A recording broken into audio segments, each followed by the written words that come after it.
אוקיי. היום... יש מישהו יש רדיו, משהו ברקע ששומעים, אני יודע. האם שלמה אתה שומע משהו ברקע? לא. בלה, את שומעת משהו ברקע? לא, גם לא. בכל אופן לא אצלי. אז אצלך, אז דניאל זה צריך להיות אצלך. אוקיי, אנחנו מתחילים להקליט את הפגישה האינטראקטיבית שלנו מספר 182 במסגרת קבוצת הלימוד שלנו Learn Yiddish and Yiddish Literature Online, הקבוצה האינטראקטיבית בזום. אני קודם אמרתי לשלמה, לפני שהתחלנו להקליט, כן? אבל אני צריך להגיד את התאריך. היום, האם אני צודק שזה 22 ביוני 2022? היום זה 23 ביוני 2022. פגישה מספר 182, ואני רוצה להזכיר לכולנו שאנחנו כבר נכנסנו לפני כחודש לשנה השלישית של הפגישות שלנו פעמיים בשבוע במסגרת Learn Yiddish אונליין. והפגישות האלה התקיימו בדרך כלל במשך שנתיים, ועכשיו בשנה השלישית, פעמיים בשבוע, ימי שני וחמישי, כמו היום, כל פעם שעה וחצי. האמת שיחיל, בחודשים הראשונים אנחנו היינו נפגשים 3 פעמים בשבוע. זה אני לא זוכר, בלה. אני זוכרת, כן. טוב, אני מניח שמהר מאוד ירדנו ל2, הממוצע הקבוע זה פעמיים בשבוע, לא זכרתי 3. איזה, אולי חודשיים, אולי 3, משהו כזה. כן. טוב, בכל אופן, מכיוון שניסינו למספר את הפגישות, מה שרציתי להגיד הוא, שאילו היה לי כסף ואין לי, אני הייתי מתמלל את כל 181 הפגישות עד עכשיו ואלה שיבואו, והייתי מפרסם כמה כרכים של הפגישות האלה על בסיס התמלולים האלה. אני חושב שהיינו מקבלים קורס שונה מהאוניברסיטה, כי זה אינטראקטיבי, קורס ששווה ל-BA ואפילו ל-MA בלשון וספרות יידיש, ואינני יודע, אולי פעם זה יתאפשר. בכל אופן, אני בודק באופן צמוד מה קורה ביוטיוב כשמעלים את הפגישות המוקלטות שלנו, ואנחנו מתקרבים ל5,000 צפיות מכל העולם. זה אומר שבנוסף לפגישות שלנו בחי, הרי שמה שאנחנו עושים מקבל תהודה בעולם כולו, וטוב שכך. טוב, עכשיו לפני שאנחנו ניגשים ישר לגרדה לזיידס וניינקלח, אני רוצה לספר דבר קטן, שהודות לזוגתי שתחיה, מצאתי בשבוע האחרון, הקשבתי והוקסמתי. תראו, אני עוסק בגרדה, זה הייתי אומר לפחות יותר מ20 שנה. וחיפשתי באינטרנט וקראתי כל מה שיכולתי, ועדיין יש לי מה ללמוד ממה שקיים, ומה שקיים ושלא הכרתי עד לפני שבוע, אני רוצה לספר לכם בקצרה, מכיוון שמי שיתעניין בגרדה בעתיד כדאי שהוא ידע. תראו, גראדה נפטר בקיץ 1982. בדרך כלל, כשסופר נפטר, יש הספדים, או הרצאות לזכרו. לגבי גראדה, קרה משהו שהוא חלק אינטגרלי וחשוב של תולדות ספרות יידיש. ומה שקרה, קרה בתוך ה-Jewish Public Library במונטריאול. המוסד הזה ראוי לספר שלם, מכיוון שהוא הפך החל משנות ה-30, אם אני לא טועה, ועד אפילו לימינו, למוקד תרבותי שבו התנהלו פעילויות תרבותיות, הרצאות, עיונים ודיונים על סופרים וספרות יידיש, ובימינו הם מקליטים ומשפרים את האודיו, את הספריית האודיו שלהם, של הרצאות מגוונות ורבות אלה, והן פתוחות לקהל בכל העולם. ובכן, טוב מצא, אשתי מצא, שכאשר חיים גראדה נפטר באוגוסט 1982, בספרייה הציבורית במונטריאול, היה ערב לכבוד זכרו. ובערב הזה, פתחה מי שסיפרתי לבלה, שהייתה הבת של מורה בבית הספר ליתומים שבו גראדה בגיל 7 למד. והיא הייתה כבת של אותו מורה, מיודעת איתו במשך חייו. ובערב הזה קרו 3 דברים שהם לדעתי חיוניים למי שמתעניין בגראדה.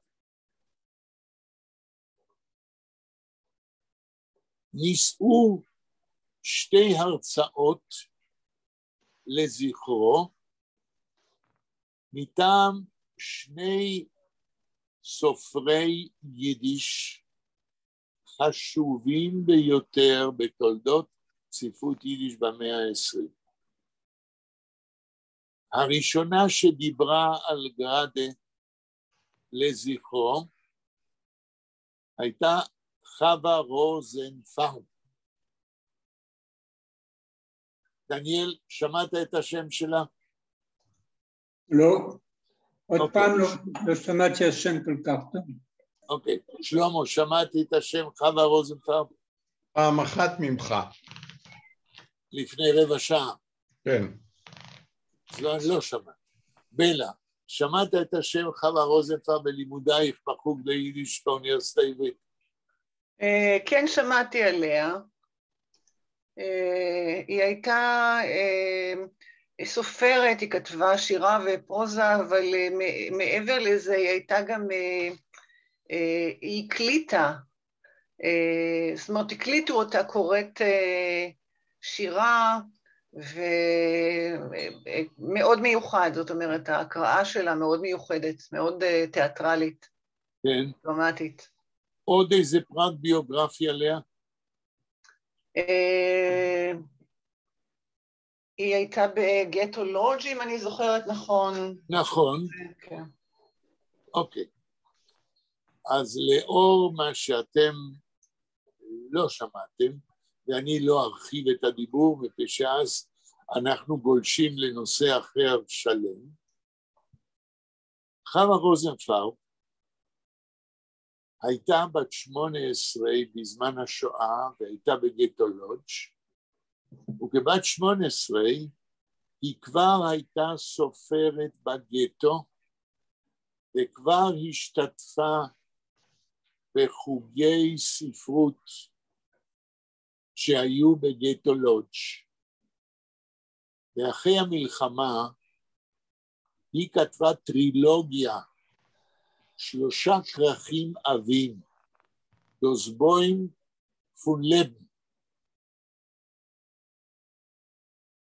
הכרך הראשון עוסק במזרח אירופה לפני השואה, אבל הכרך השני והשלישי עוסקים בגטו לודג' ובסופרים בגטו לודג' ובמה שהיא עברה בגטו לודג'. עכשיו היא ניצולת שואה שהיגרה לקנדה, ושם היא התיישבה. את הבת שלה אני הכרתי טוב, נפגשנו בירושלים, והבת אפילו שלחה לי כמה וכמה ספרים של חווה רוזנפלד, שאותם קראתי ואפילו עליהם כתבתי. ב-1982, חווה רוזנפלד מדברת לזכרו של גראדה, וזהו יותר מהספד, זהו נאום המבוסס על קריאה מדוקדקת של ספרי גראדה, נאום, הייתי אומר, קלאסי, של סופרת יידיש, שיודעת על מה שהיא מדברת. אף מילה, וזה נאום ארוך, אף מילה, שמעתי אותו בתשומת לב, אף מילה שהיא אומרת איננה באוויר, כל מילה מבוססת על מה שהיא קראה, אלא מהי? היא מדברת ברמה מופשטת, היא לא נכנסת לפרטי פרטים, והיא מגלה על ידי זה שיש לה כישורים של מבקרת ספרות, בנוסף לזה שהיא כתבה שירה ופרוזה, גם בגטו וגם אחריו. אין ספק שאם מישהו בלימודי יידיש היה שואל אותי, הייתי ממליץ לכתוב עליה דוקטורט, ואפילו לא עבודת גמר. ובכן, מה שחווה רוזנפלד אומרת על חיים גראדה, מנוסח בצורה מופשטת שצריך להכיר את גראדה כדי להבין, אבל זה מודל, הייתי קוראת לו קלאסי, של התייחסות סופרת ביידיש לסופר אחר חשוב ביותר בתולדות ספרות יידיש במאה ה-20. והנאום השני שהוא יותר מהספד לזכרו של חיים גראדה, בקיץ 1982, בספרייה הציבורית במונטריאול, היא של יהודה אלברג,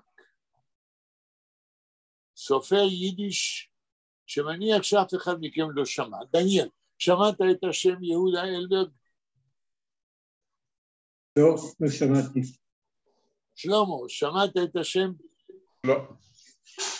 בלה? לא, לא שמעתי. אוקיי. יהודה אלברג היה בגטו ורשה. הוא סופר חשוב ביותר, שאחרי המלחמה הוא ניצול שואה שהתיישב בקנדה, אותו מקום, מונטריאול, אם אני לא טועה, איפה שחווה רוזנפלד חיה, ושם היא נפטרה. יהודה אלברג אחרי המלחמה כתב כמה וכמה ספרים על השואה, כמי שחווה אותה על בשרו.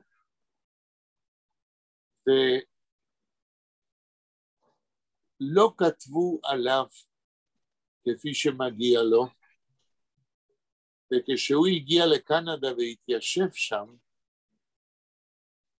הוא נכנס לעסקים והצליח בהם.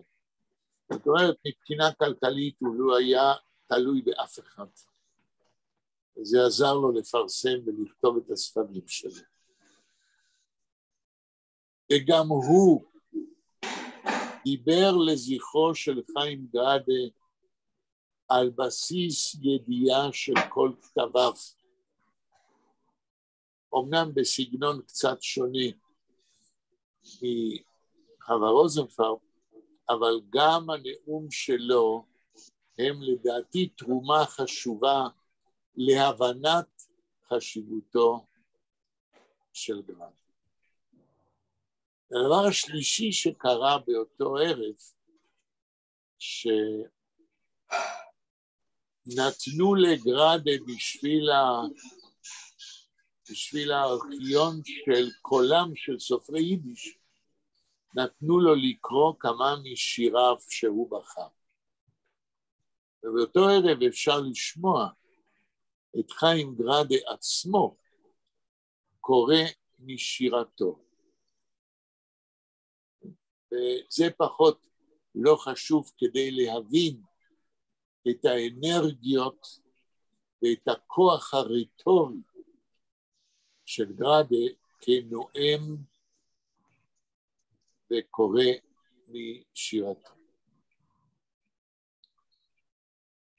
אז עכשיו אנחנו הולכים לזיידס ונקלח, אם שלמה יכול להעלות. היינו בעמוד, איזה עמוד? 19 או 20?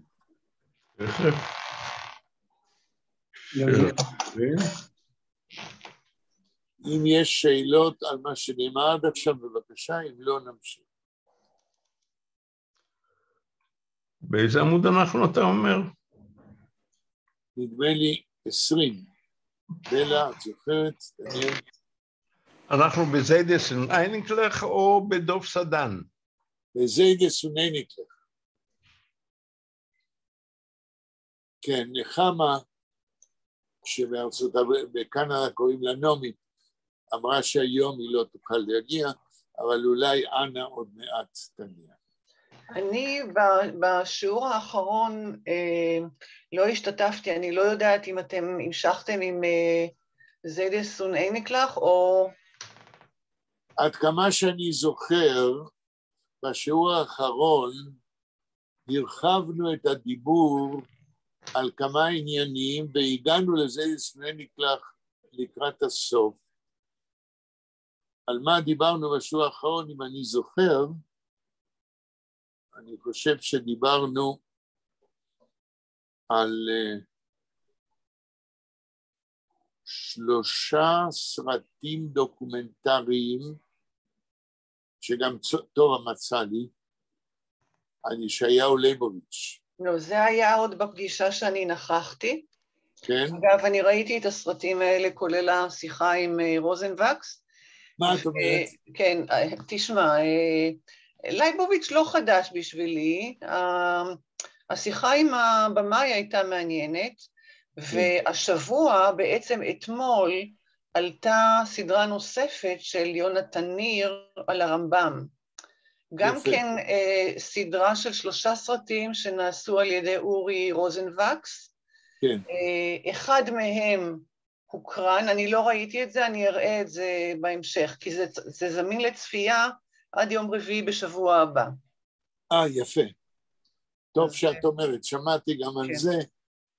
עכשיו, תראי, אני אם ככה לא זוכר מה עשינו בפעם האחרונה, אבל הופתעתי לגמרי שיש לפעם האחרונה שנפגשנו ביוטיוב יותר מ-80 צפיות, שזוהי קפיצה מעל הממוצע בצורה גדולה מאוד. אני באמת אצטרך להסתכל מה גרם. אצטרך לראות על מה דיבר. נכון. נכון. בכל אופן, מה שאצלי כתוב, בטח המשכתם אולי קצת, המשפט האחרון היה בעמוד 20, והמשפט היה, "Ober mit der wachsene Jiden seinen dies keinem nicht gewähne so gutmutig und geduldig wie mit die verstiefte Jünglich." איזה שורה מלמעלה? זה מלמטה, שורה רביעית, בעמוד 20, אבל אני לא יודעת גם אצלי יש סימון על זה, והסימון הוא בקטע הבא, in Klois kommt rein zu Minche, הנורח in הפלץ. כן, אז זה בעצם אנחנו צריכים לקרוא. בסדר, אז בלה, בבקשה. טוב. In Klois kommt rein zu Minche, ein Eurech in a Pelz, a Jiden Brillen mit goldene Haloblies und mit הלובליס. כתוב הלובליס או הולובליס? הלובליס, א' פתח. הלובליס und mit a breiter Schitterlecher Bord. אז ככה, עם קלויז לבית הכנסת, קומט הריין צו מנחה, נכנס לתפילת מנחה, אורח, אין הפלץ, עם פרווה. כן, במעיל עליון עם פרווה, כן. זאת אומרת, זה חורף, כן. כן, היד עם ברילן, יהודי במשקפיים, mit golden הלובליאס. הלובליאס. המילה הלובליאס לקוחה מתוך עולם בעלי עגלה, זה שני המוטות שביניהם עומד הסוס קשור כדי למשוך את העגלה. יצולים. יצולים. אז מה שמעניין, שגראדה מתייחס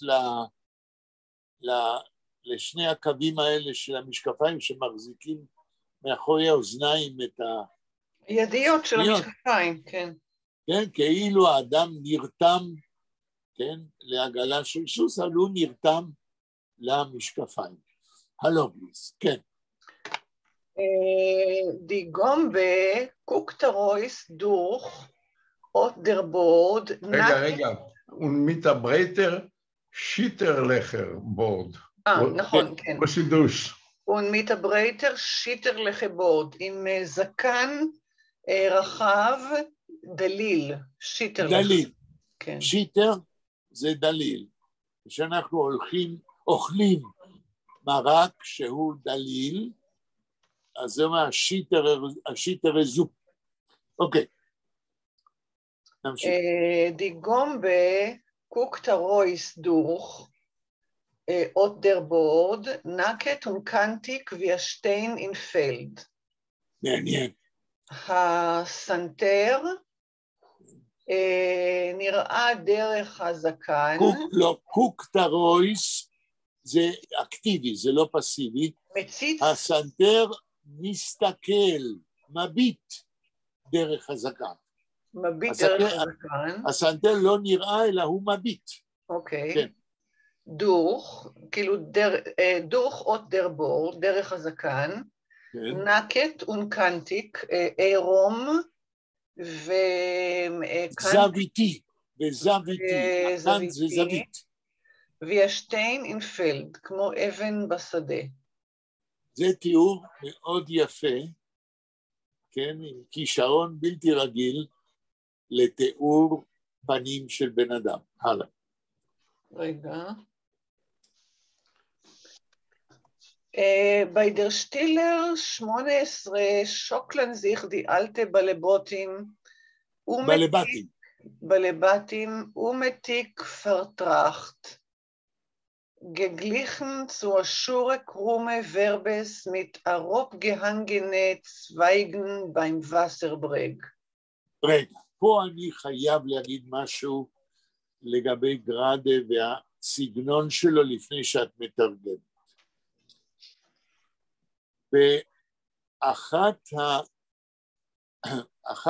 אחד הרעיונות שטוב המצא בשבילי וששמעתי בשבוע שעבר, מראיינים את חיים גראדה, מי שמראיין אותו הוא מבקר ספרות בשם טבצ'ניק, הכל במסגרת הספרייה הציבורית במונטריאול.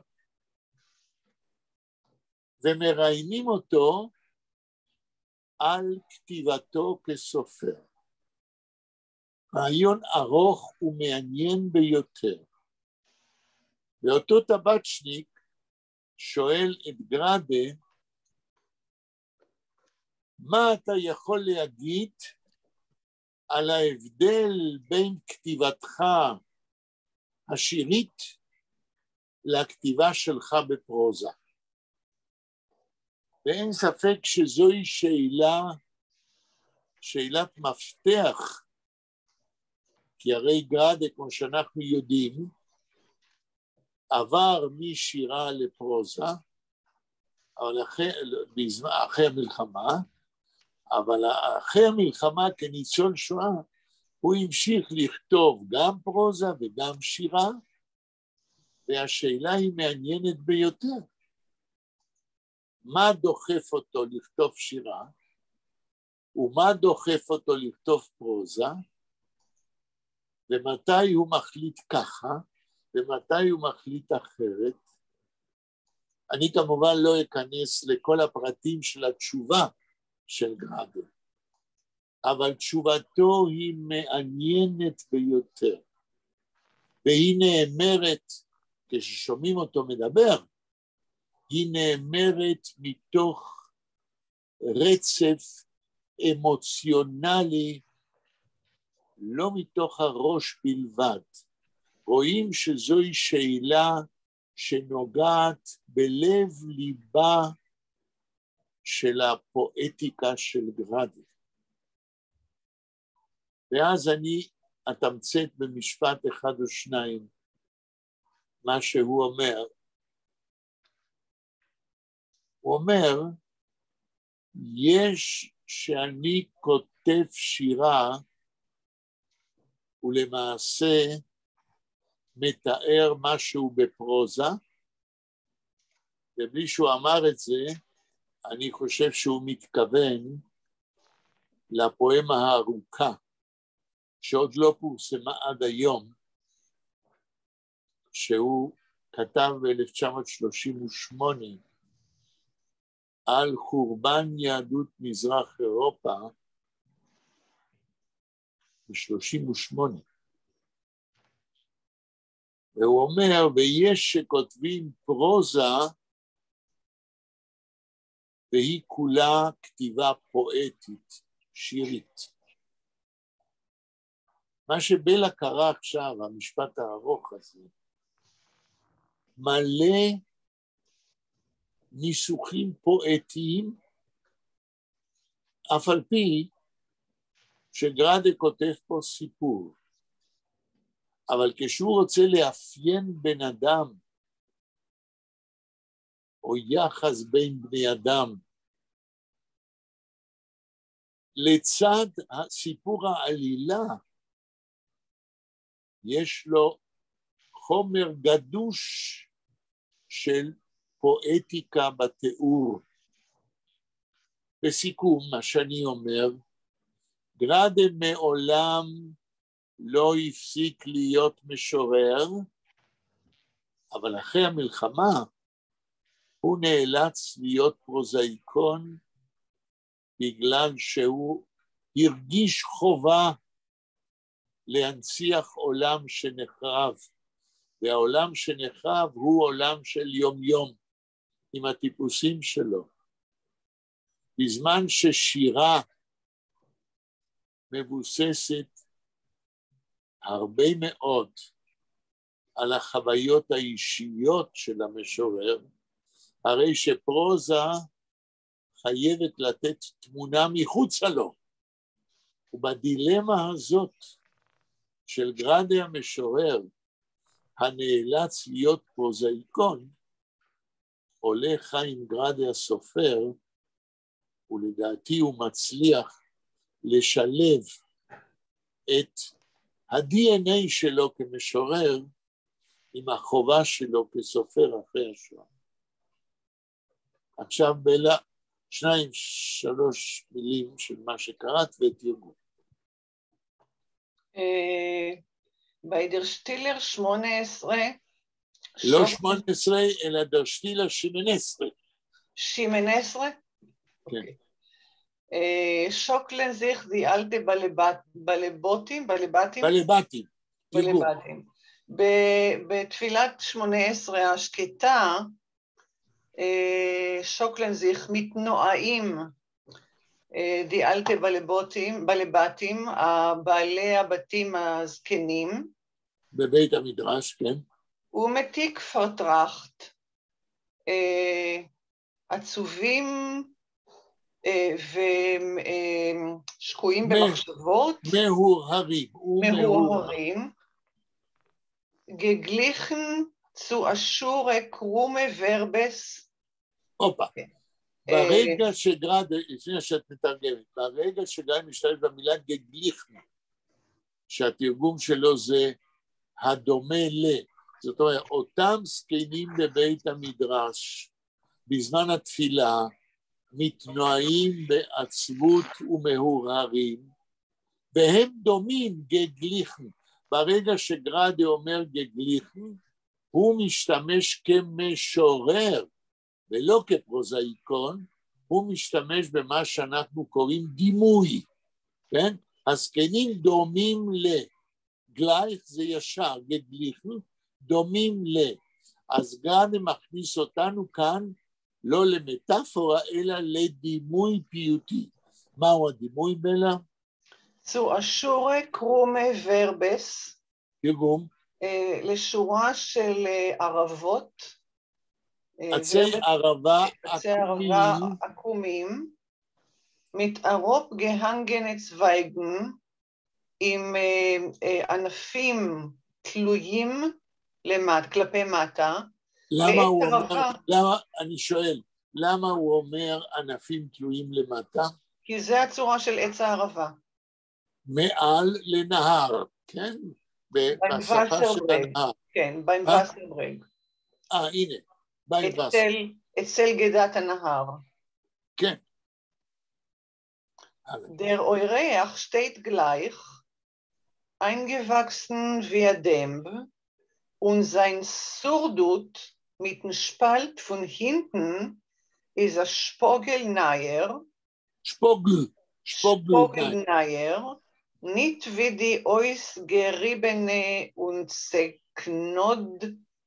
zerknoderte Kapottes von die Altitschke. רבותיי, אנחנו עכשיו בכל מה שבלה קוראת, עומדים בתיאור של אורח, אדם שאיננו נמצא כל יום בבית המדרש, שאיננו נמצא בכלל, לכן הוא נקרא אורח. ויש לנו כאן, הייתי אומר, קורס מקוצר, כיצד מתארים דמות בתוך סיפור, באמצעות של דימויים פיוטיים, ואנחנו עדיין לא יודעים מיהו האורח. ויש בזה לדעתי גם אלמנט של הפתעה בקריאה.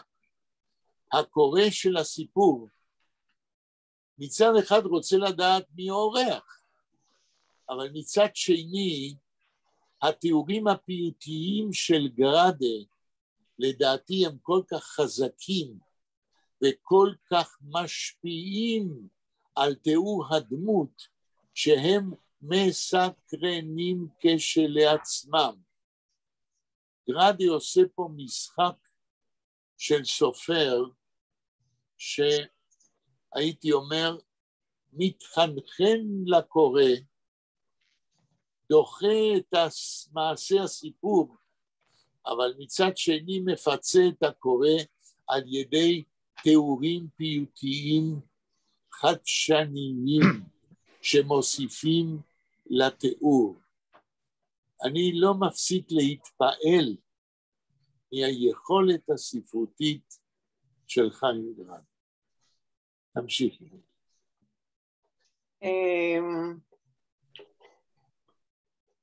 Der Orech steht gleich, האורח עומד ישר, eingewachsen wie ein Demb, צומח או... לא, eingewachsen, נטוע בקרקע. הוא צמח לתוך הקרקע, נטוע בקרקע כמו אלון. עץ ארס, כן? זה אלון, לא? אולי את צודקת, בסדר, כעץ אלון. Und sein Surdut mit dem Spalt von hinten ist ein Spogelneier, והמעיל העליון שלו, עם החריץ למטה, עם השנץ מאחורה, הוא חדיש. כן, ומה זה אומר, מה זה רומז לגבי אופיו של האורח, בלה? אופיו, אני מניחה שהוא, קודם כל הוא עשיר, הוא בעל אמצעים, אולי משכיל. נכון, זאת אומרת, הלבוש שלו, עוד מעט נראה בהמשך, זהו לבוש מודרני, ללכת מתשפלת, זאת אומרת, עם חריץ אחורה, זוהי מודה, אמנם אני לא מומחה למודות, אבל אתם ודאי זוכרים, בחייכם, הגברים הלכו עם מעיל עליון עם שפלט אחורה, שלמה? כן, ברור. יש לי אפילו אחד כזה. אפילו עכשיו זה חצאיות של נשים כן, השאלה הגדולה שאין לי תשובה עליה ממתי זה התחיל. למשל, נשים שלובשות מכנסיים, אני מצאתי בעיתונות יידיש, כבר כותבים על זה ב-1911, אבל מתי התחילו עם השפלט, נדמה לי שאצל שלום עליכם, בסיפור דוס מסרו, נדמה לי שמדובר על מעיל כזה, על אדון הרצנהרץ, המשכיל הזה שמופיע בסיפור, נדמה לי ששם מדובר גם כן על שפלט. זאת אומרת, יכול להיות שהמודה כאן היא מראשית המאה ה-20. זה ברור שהאיש הזה לא שייך לבית המדרש. לא, זה ודאי ברור, אבל הוא גם לא שייך כנראה לתרבות המסורתית מחוץ לבית המדרש. ועכשיו בלה תתרגם לנו איך גרדה משווה, איך נראה השורדות עם השפלט לעומת הלבוש של הזקנים. כן. Nicht wie die Ausgeriebene und seknorderte Kapotes von die Altitschke. אז הלבוש שלו הוא לא כמו הקפוטות המשופשפות והמרוטות של הזקנים. כן. Der Fremder hört, als in Besmedresch tut sich etwas, sie zarasch und nagelaf, wie über die Kepp wollten getanzend Schädim. אוקיי. אוקיי. הזר שומע שבבית המדרש תוצחפס, מתרחש משהו, כן.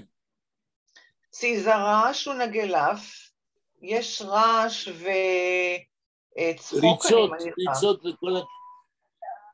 ריצות לכל הכיוונים.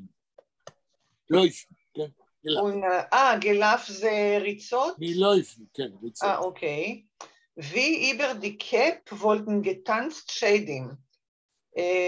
כאילו מעל הראש היו רוקדים... מעל הראשים.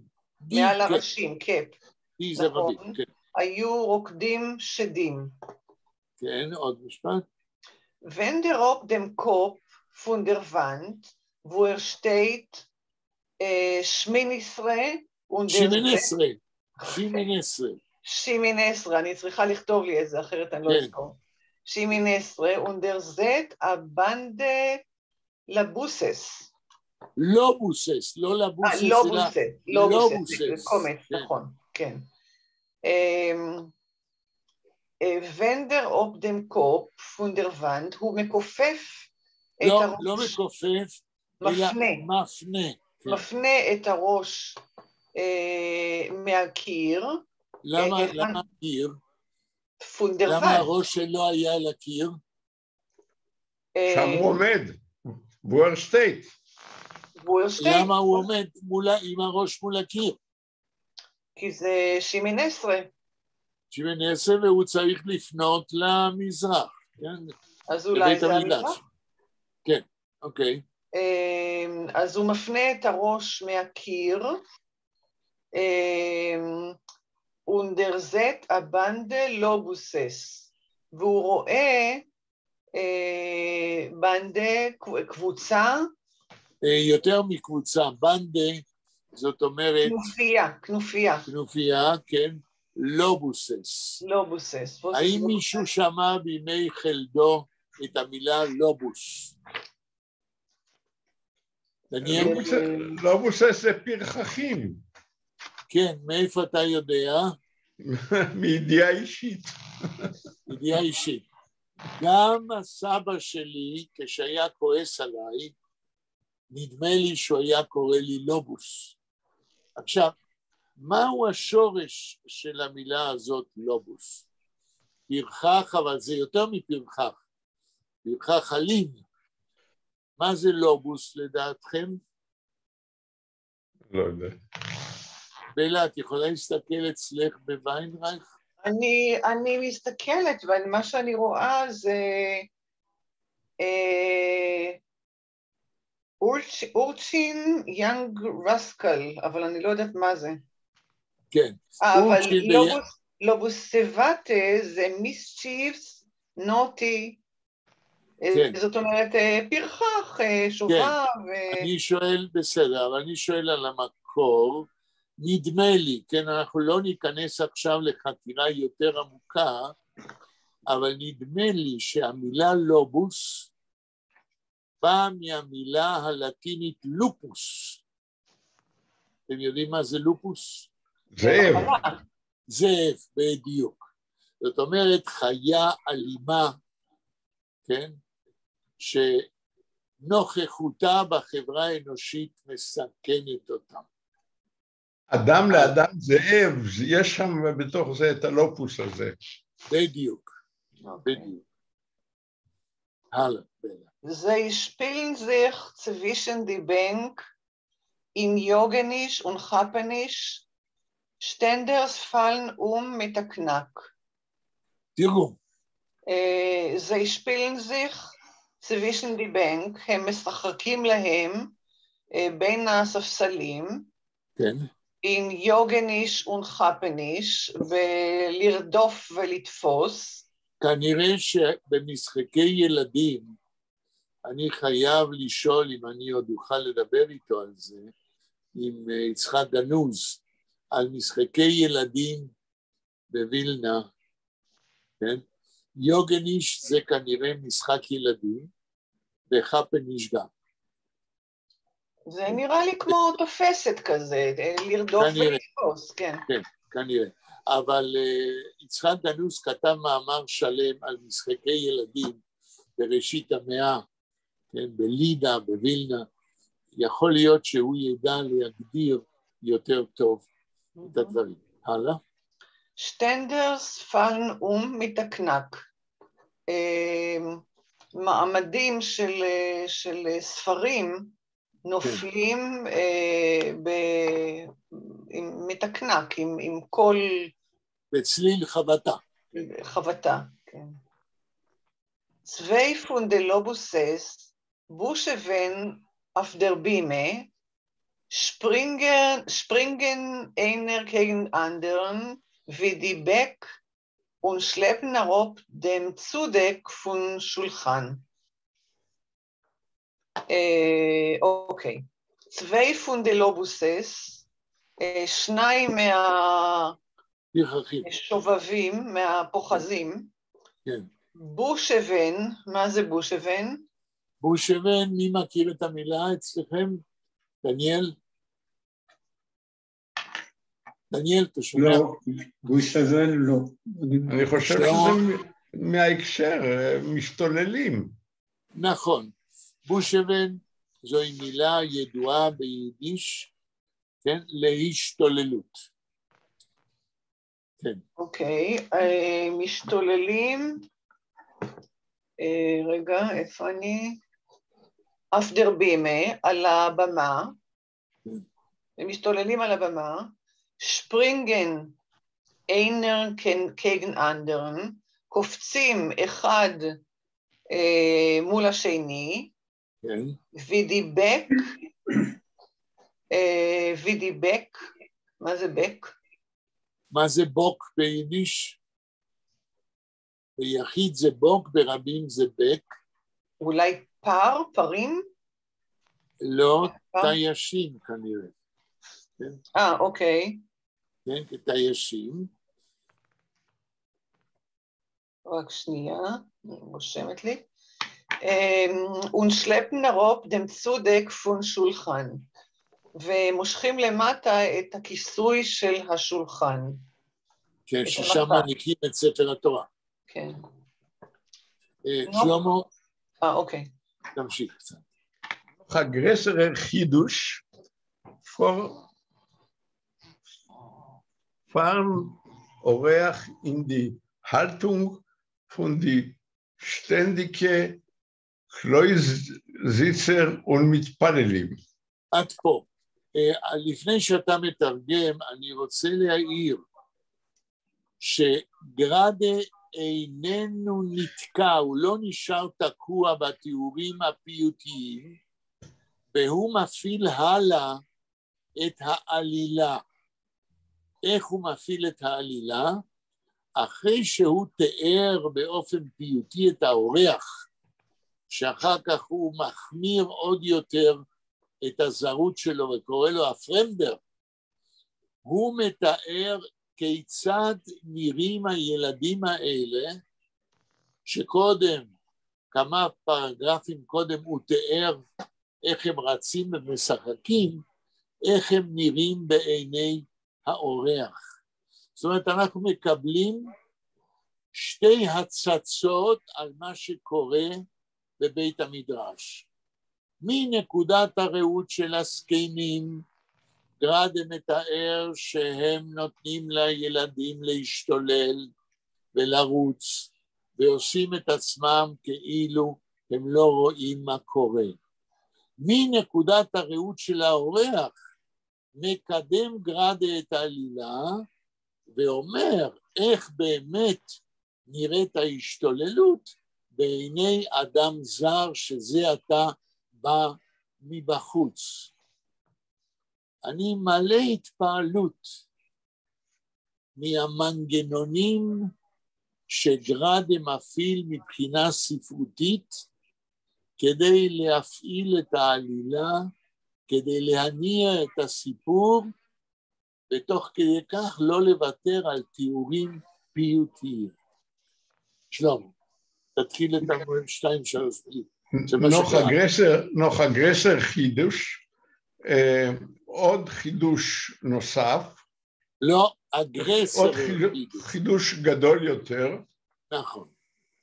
פארן אורח is die Haltung, פארן, מה זה פארן? אני לא יודע. פארדם, זה קונטרקציה של פארדם. נוח הגרסר החידוש פארן אורח, חידוש עוד יותר גדול בשביל האורח. כן? הוא ממשיך לתאר איך הריצה של הילדים, כן, נתפסת על ידי האורח. Is die Haltung, היא האחיזה. לא, הלטונג זה לא אחיזה פה, הלטונג זה ההתנהגות של הזקנים. הלטונג במובן של התנהגות. Haltung von der ständige Kreuzsitzer und מתפללים. ההתנהגות של היושבים הקבועים והמתפללים. כן, למה האורח מתפעל מההתנהגות? כי הוא רואה אותם יושבים וכאילו לא מתרגשים מהעמולה שהילדים עושים. עוד משפט שלום. sei schocken sich ruhig, כאילו לא זי, לא זי, אין מילה כזאת ביידיש.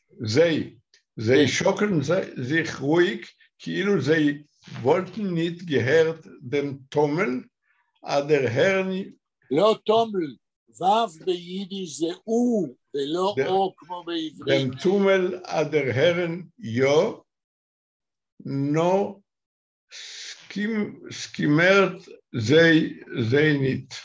עד פה. שתי מילים ביידיש. sie schocken sich ruhig, הם מתנועים ברגיעה, כאילו זה wollten nicht gehört, כאילו הם לא רוצים לשמוע. לא כתוב, רגע, לא כתוב רוצים. זה wollten nicht gehört, כאילו לא היו שומעים. המילה רוצים לא קיימת פה. הם מתנועים בשקט כאילו לא היו שומעים. אז מה זה wollten? פועל עזר של זמן עתיד. איך ול הרן, דו וס הרן. זי ול הרן, זי וולטן הרן. כאילו היו. oder Herrn jo, או... אז זה תומל, סליחה, לא שמעתי. זה רעש. מה השאלה, דניאל? רעש, תומל? כן, רעש. תומל זה רעש. אז החידוש בעיני האורח זה הזקנים שמתנועים, כאילו הם כן שומעים או לא שומעים את הרעש שמקימים הילדים. כן. oder Herrn jo, שהם שומעים, no skimmert sie nicht. סקימרט זנית, סקימרט זנית, זה לא מפריע להם. קימר לא מפריע להם. Oi bezoi will euch der Oreach nicht mafsig sein, wo man tornit und dreht sich zum zweiten Mal zum der Wand. לא, לא כתוב אום, וו ביידיש זה או ולא או כמו בעברית. דרי זיך אום. כן, שלמה. לא, זה דרי זיך צום, צום. צום, אמרת צום, או שאלתי או. כל פעם שיש וו אתה אומר או, וזה או ביידיש. sich zum zweiten Mal euch zu der Wand schockelt sich mit Kavone. עד פה. שתי מילים ביידיש ותרגום. איפה זה מתחיל? אוי בזוי. אוי בזוי. מה זה אוי בזוי? כיוון שכך. מהו הכיוון שכך, אומר גרדה? כיוון שהמצב הוא כזה שהזקנים בכלל מתעלמים מהרעש, והוא... נכון, נכון. ולא זה מציק. כן. will euch der Oreach nicht mafsig sein. עד פה. גם האורח איננו מפסיק, או איננו רוצה להפסיק. הוא לא רוצה להפסיק. להפסיק מה? וומן טונית ונדרית. לא. להפסיק מה, אני שואל. לא רוצה, מכיוון שכך, מכיוון שהזקנים לא שמים לב לרעש של הילדים, הוא לא רוצה להתערב. מה זה מפסיק זין? הוא לא רוצה להתערב כשהילדים המילה משתוללים. מפסיק זה לא להתערב, מפסיק זה להפסיק משהו. מה הוא לא רוצה להפסיק? את ההשתוללות. את התפילה, את התפילה. את התפילה. הרי מפסיק זין כשאתה באמצע תפילה, הרי האורח יכול היה לשקול להפסיק את התפילה ולהעיר לילדים, אבל מכיוון שהוא רואה שהזקנים לא עושים מזה עניין, הוא לא רוצה להפסיק את תפילתו. שלמה. Mafsig sein, wo man tonit und dreht sich zum zweiten Mal. רגע, מפסיק sein, wo man tornit. תרגום. מפסיק וומנטורנית, הוא לא רוצה להפסיק את תפילתו כאשר אסור. וומנטורנית, הוא לא רוצה להפסיק את התפילת המנחה שלו, וומנטורנית, איפה שאסור. למה אסור? כי בתפילה אתה לא מפסיק באמצע, מכיוון שאמירת התפילה צריכה להיאמר ברציפות אחת. מכיוון שהאורח ראה שזה לא מפריע לזקנים, אז גם הוא לא מתערב, לא מאיר, במה הוא עושה? dreht sich zum zweiten Mal aus zum der Wand, והוא מסתובב בפעם השנייה אל הקיר. למה הוא מסתובב אל הקיר? שם הוא לא רואה כלום. לא. למה הוא מסתובב אל הקיר? דניאל? מתפללים מול הקיר, לפי מה שהבנתי קודם. זאת אומרת, הוא מסתובב אל הקיר כדי להמשיך להתפלל. כן, כי הוא לא רואה משם את הילדים. לא, אבל בתוך הטקסט, שלמה, מדובר בטקסט על זה, אם להפסיק את התפילה או לא להפסיק את התפילה לפי גרדה. ברגע שהאורח רואה שלזקנים זה לא מפריע, הוא מסתובב אל הקיר פעם שנייה, כי קודם הוא עמד והתפלל מול הקיר. אז הוא מחליט שהוא לא יעיר לאף אחד, והוא ממשיך להתפלל. לא כתוב שהוא לא רוצה לראות. בתוך ההקשר כתוב שהוא ממשיך להתפלל, על פי הטקסט. שוקל זיך מתכוונה, והוא רואה כוונה. הקיר, נדמה לי, זה הכיוון ירושלים, כאילו, כל הבתי כנסת. זה כבר אמרנו קודם. אז שלמה, מה התרגום שוקל זיך מתכוונה? הוא מתנועה עם כוונה. זאת אומרת, הוא ממשיך להתפלל. כן. דניאל, היית רוצה לקרוא? דניאל? האם דניאל שומע? אוקיי. טוב, בלה, עוד משפט. אני רק רוצה להגיד שנדמה לי שהכיוון להתפלל מול הקיר, זה היה הרעיון, בכיוון ירושלים, כאילו, ככה זה היה בכל הבתי כנסת. אבל זה כבר אמרנו קודם, זה כבר אמרנו, אנחנו כבר יודעים. בלה, עוד משפט. אוקיי. Mit einmal der hört von hinter die Plätze, a Schuschkenisch, a Stillgelächterl, und ihm kommt auf den Gedank, sein Pelz, was hat rübergelegt über den Porent von der Bime, Eider, hat sich gestellt davenen. Okay. Mit einmal der hört von hinter die Plätze, a Schuschkenisch, פתאום הוא שומע מתחת ל... אינטר, לא, זה לא אונטר, אינטר מאחורי. מאחורי הגב, כן. השושקניש, התלחשות. הסתודדות.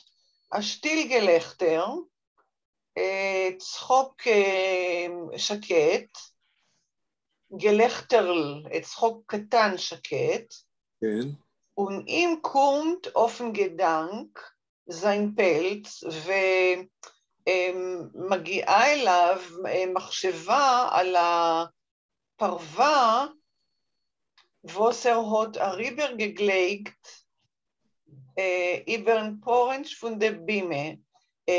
הפרווה שהוא rübergelegt, שהוא הניח על הפורנט, מה זה פורנט? מעל הפרנץ' זה המעקה של הבימה. זה מעקה?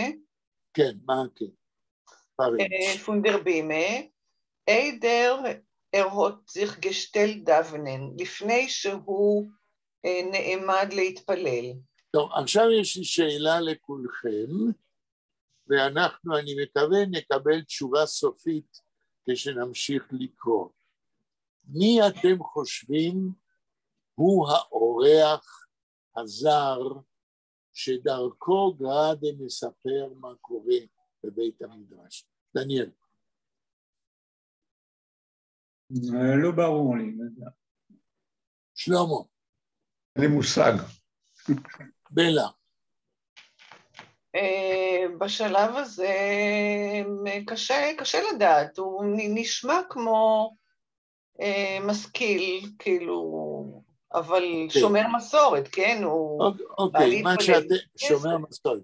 מה שאתם אומרים זה נכון, בשלב הזה אנחנו עדיין לא יודעים, אבל אם אנחנו מנסים לנחש על פי התגובות של האורח, הרי גראדה תיאר כמה מן התגובות של האורח. א', שהוא הפסיק את התפילה והפנה את הראש מהקיר כדי לראות מה קורה מאחוריו.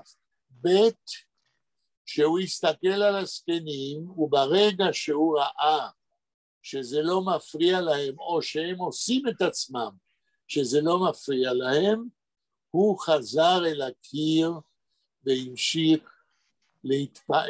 להתפלל. 3, האורח מתנהג בבית המדרש כמו אדם זר, הוא לוקח את המעיל הפרווה שלו ומניח אותו על המעקה של הבימה, שזה מקום, לא הייתי אומר מקודש, אבל שאלה למה הוא לא מתפלל עם הפלס. כנראה שחם מדי, כאילו, בכל זאת... כן, אבל הזקנים, אני בטוח שהם לא הורידו את מעילי החורף שלהם. הם מתוארים בקפוטות שלהם, כאילו, לא... והוא, יש לו את הסורדות הזה, שזה מעיל עליון, אבל כאילו, שאותו הגיוני שפושטים בבית הכנסת. כן, יכול להיות. בכל זאת קצת יותר חם שם מאשר בחוץ, הרי בגלל זה הילד הראשון שנכנס לבית המדרש, נכנס לשם בגלל שהיה לו קר בחוץ. חוץ מזה, המעקה של הבימה זה דבר שרואים אותו, הלוא המעיל הזה הוא מעיל יקר. עכשיו הוא לא יכול לתלות אותו במקום רחוק שאין לו שליטה עליו, אז הוא שם אותו על המעקה של הבימה. אולי הבן אדם הזה מפרנס את הבית כנסת משהו כזה. זה הניחוש שלך. אז בלה נקרא עוד משפט ונראה מה קורה. אוקיי. דרייטר זיך. רגע. כן, Dreiter sich wieder aus und sieht, als das Herz hat ihm richtig vorausgesorgt.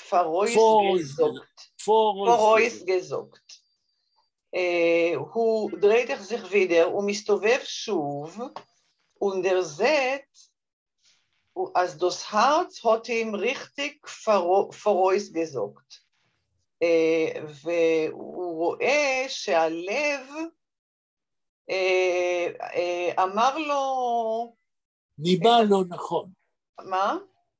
פרויזו ניבא לו בנבואה, ניבא לו נכונה. כן. Die kleinen Maschiten stehen herum sein Pelz und zucken herrlich von Kragen, knippen zu neu die Ecken von die Flächlich, wo seinen untergenäht war ein Unterschlag. Die kleinen Maschiten, המשחיתים הקטנים, הילדים, שתי נרום זין פלץ, עומדים על גבי הפרווה שלו. ערום, מסביב. מסביב, כן. ונצופן הרלך פון קרגן, מוציאים שערות. מורטים, כן. שערות מהפרווה פונקרגן, מה זה? צווארון. מהצווארון, כן. מהצווארון, קניפן צונויף די אקן פון די פלכלך, קושרים, עושים קשרים מהקצוות של הפלכלך, מה זה פלכלך? לחלך, אמרת, או פלכלך. לא, אבל זה פלכלך. כן, הם קושרים את הקצוות של קצות הפרווה. פל זה פרווה. אוקיי. Was seinen untergenäht für ein Unterschlag, אשר תפורים כביטנה. כביטנה. אוקיי. אני רושמת לי. Unterschlag, ביטנה.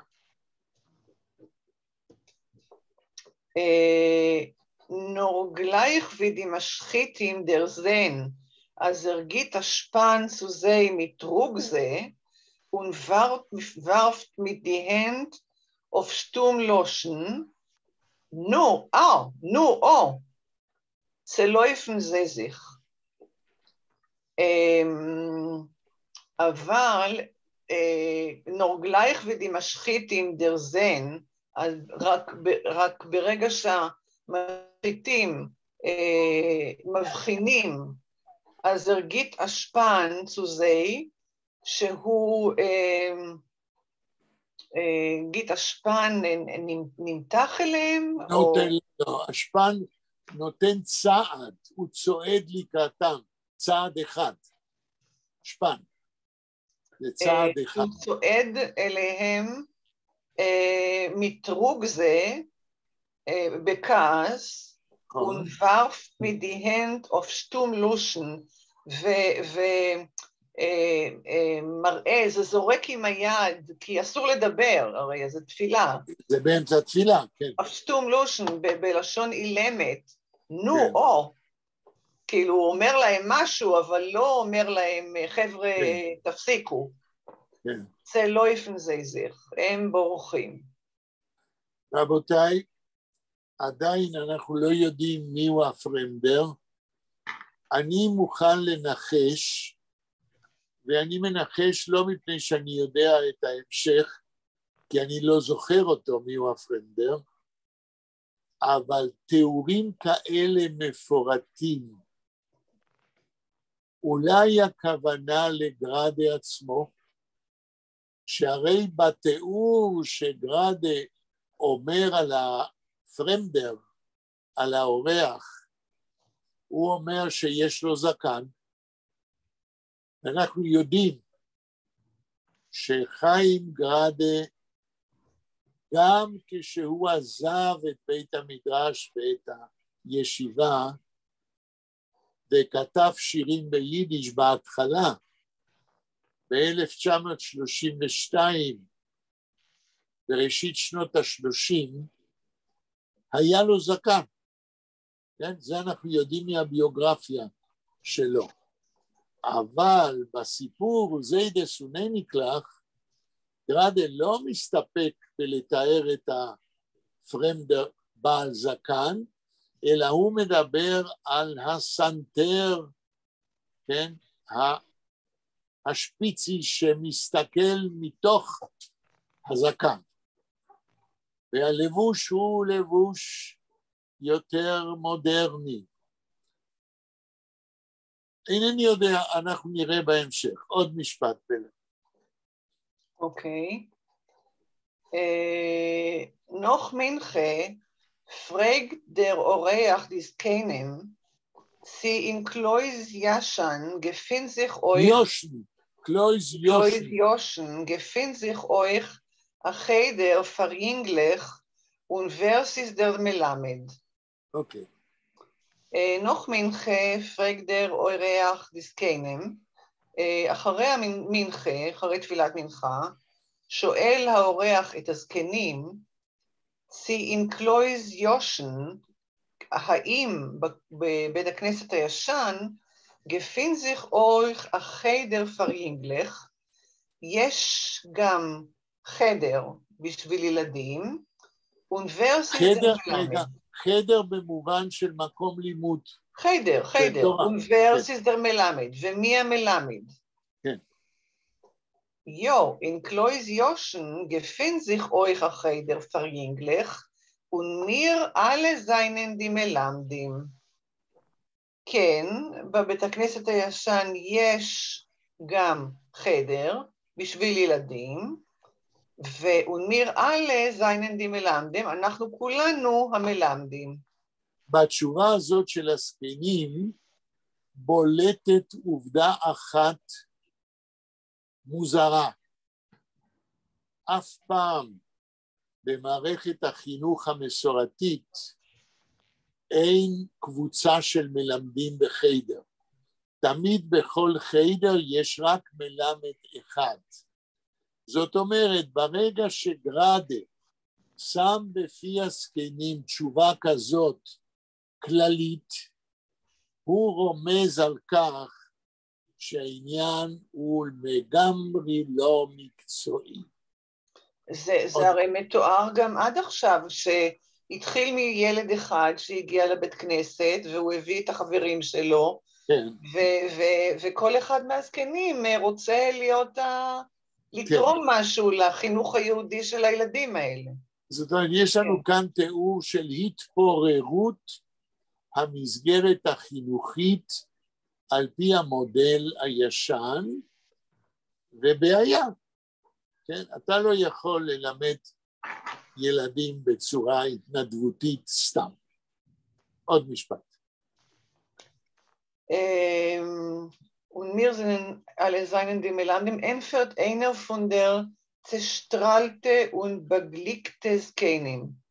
Ohne אחד, entfert, ohne אחד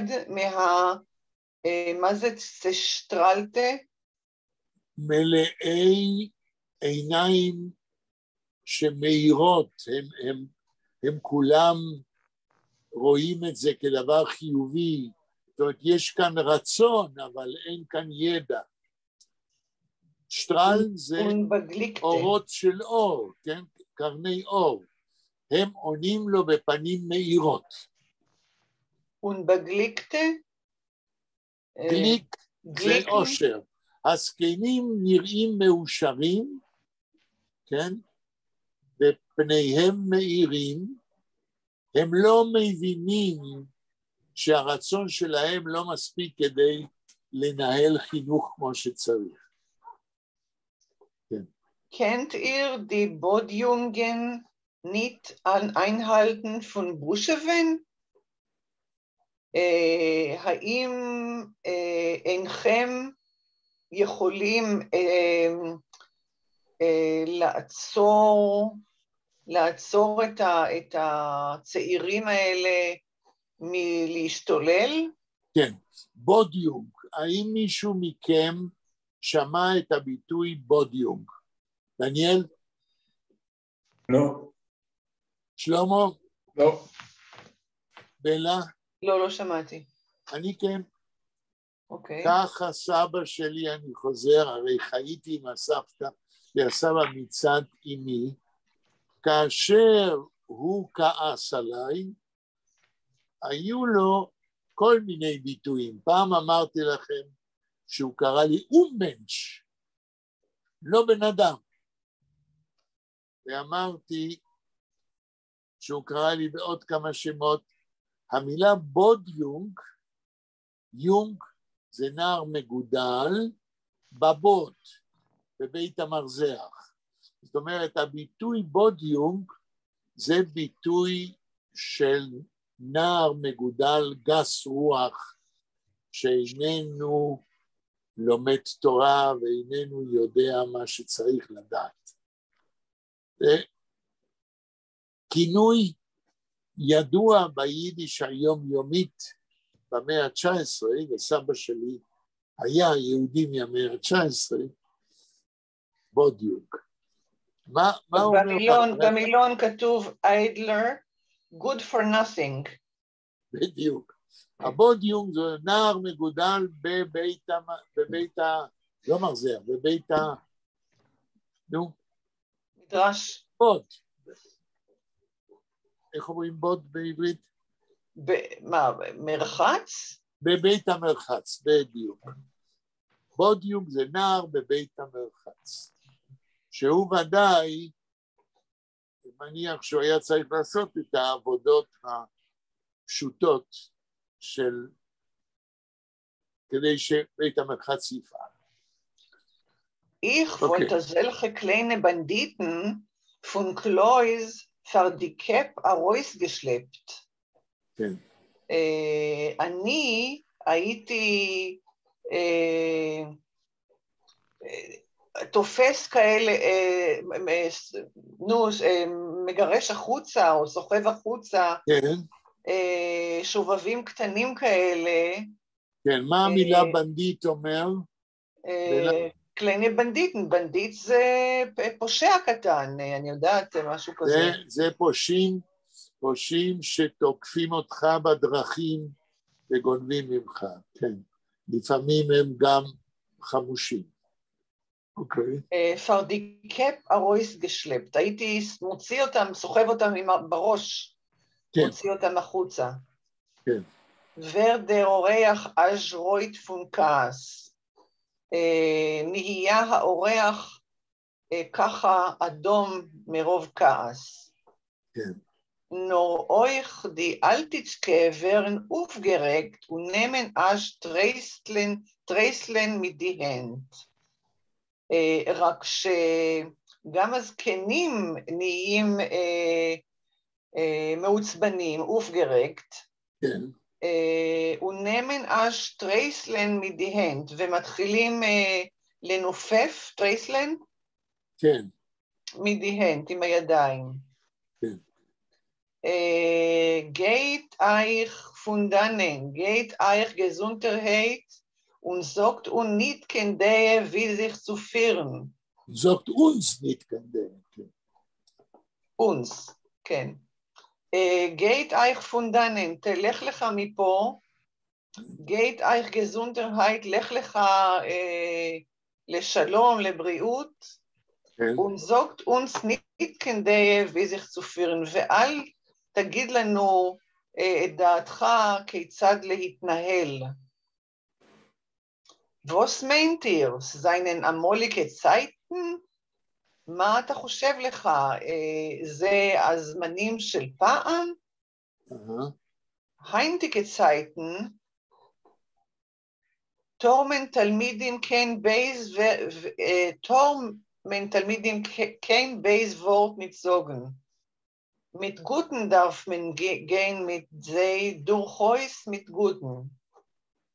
היום צריך להתנהג עם תלמידים בלי מילה רעה, אסור להגיד להם מילה רעה.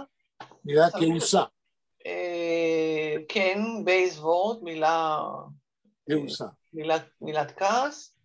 mit guten darf man gehen mit זה, צריך ללכת איתם בטוב, durchaus mit guten, להתנהל בטוב. אוקיי, פה יש לנו מצב איפה שגראדה מפעיל עקרונות חינוכיים בזמנים המודרניים, שהם חלק מהביוגרפיה שלו, הן כתלמיד, הן כמורה. למה אני אומר את זה? בהתחלת הפגישה שלנו דיברתי על כך שהוא היה תלמיד בבית יתומים, ושהוא, על פי מי שהכניסה את ההספדים על גראדה, סיפרה על המורה ישראל מרשק, שבשביל גראדה היא מספרת, הייתה תופעה חיובית חדשה, שהוא לא הכיר יחס מודרני כזה לתלמידים. ואנחנו ממקום אחר בביוגרפיה של גראדה,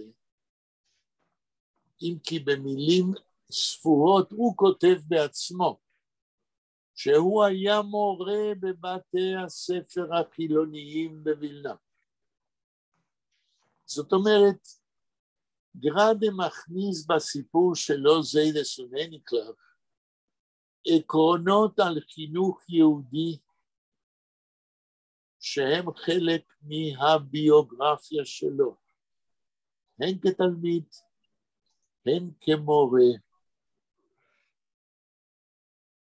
אנחנו עדיין לא יודעים מי הוא האורח, אבל אני ממשיך לנחש שהוא אולי, אנחנו נראה בהמשך, הפך את עצמו, את הדמות שלו כמי שבא לבית המדרש, אבל במקום לתאר את עצמו במלוא הביוגרפיה שלו, הוא לוקח את עצמו בצד של העקרונות החינוכיים שהוא יודע שצריך להפעיל, כן?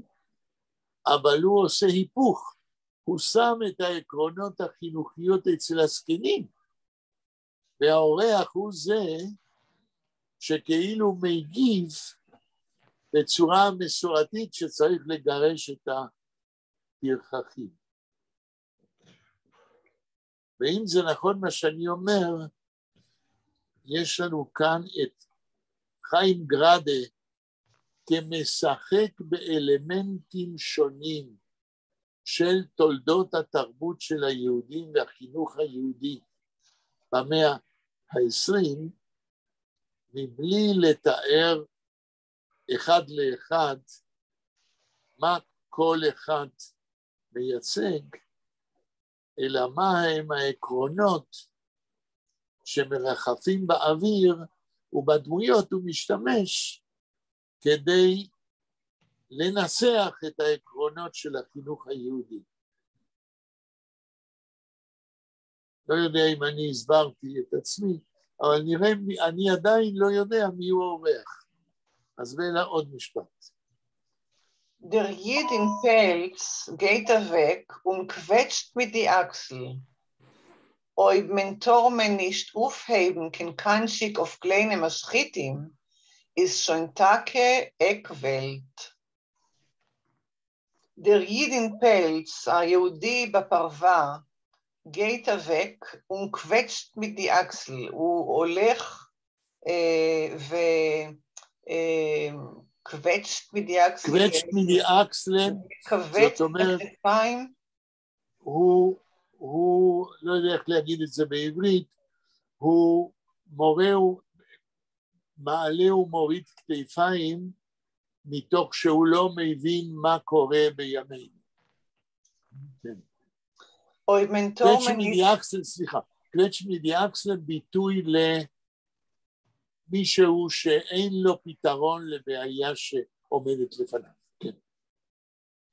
Ob Mentormen nicht aufheben kann Kanschik auf kleine Maschitim, אם אסור להרים, קנצ'יק זה מקל.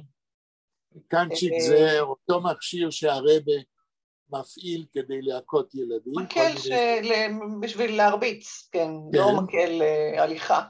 כן. auf kleine משחיתים, על משחיתים קטנים, ist schon Tage Eckwelt. זה באמת כבר סוף העולם.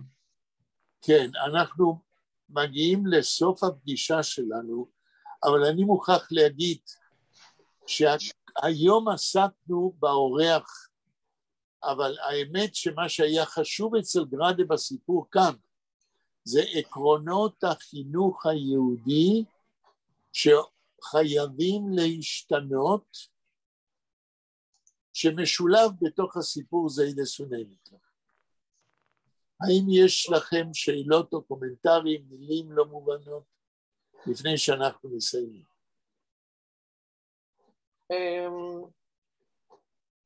לא. אוקיי. אני חושב שבסיפור הזה זיידס ונניקלב, הקטע שקראנו היום, הוא קטע מאוד מעניין וחשוב מצידו של גרנה ומצידה של הפרובלמטיקה של החינוך היהודי בווילנה בראשית שנות ה-30, אני מנחש. אז תודה רבה. טוב, אז אנחנו עצרנו בעמוד 22. עמוד 22, איזה שורה מלמעלה? 5 שורות מלמעלה עצרנו. יפה. ננסה לזכור את זה כדי לא לבזבז זמן בחיפושים. אוקיי. להתראות ביום שני ותודה לכם. להתראות. ביי ביי. תודה רבה. ביי.